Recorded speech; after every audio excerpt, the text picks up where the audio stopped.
Mr. Gliva, WLBC presented last weekend the Fraternal Order of Police side of what they consider an issue where the Chamber did not come out and endorse their telephone solicitation for tickets for the policeman's ball in February. Could you tell us what the Chamber letter said? Basically, the Chamber letter stated that we did not in any way oppose the purpose for which the solicitation was being made, nor did we feel that any tactics were being used which were questionable, illegal, or in general that we disfavored.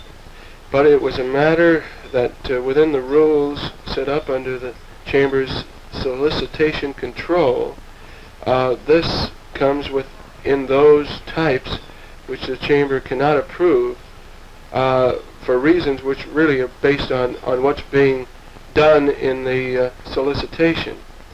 Specifically, it's the Chamber has disfavored the general type telephone solicitation in which professional solicitors, that is, people who are receiving money for their efforts. Usually these are people that come from out of town. That's right. Although it may not be necessary that they come from out of town. We could have professionals from the hometown area.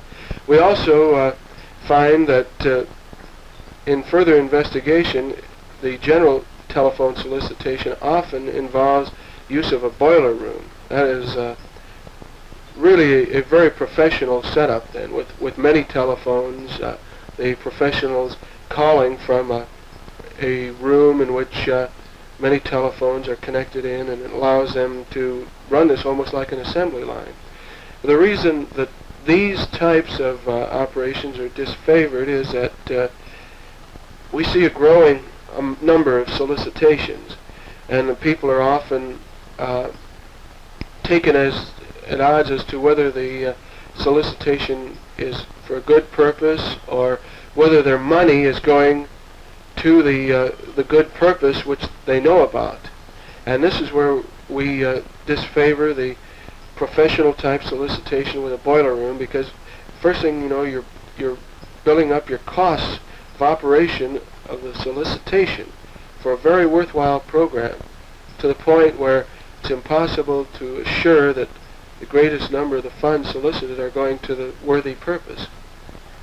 If the Fraternal Order of Police operated their own solicitation, even though they did use several telephones and use an operation similar to this, would the Chamber still frown upon it?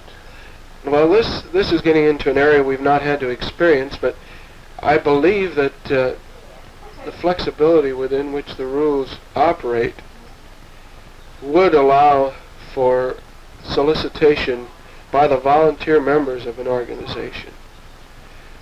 This would depend.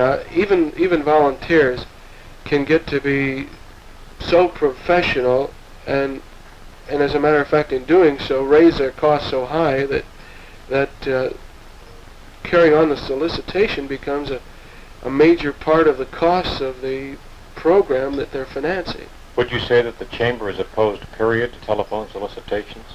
Well, let's say that it's the one major area that the Chamber looks hardest into.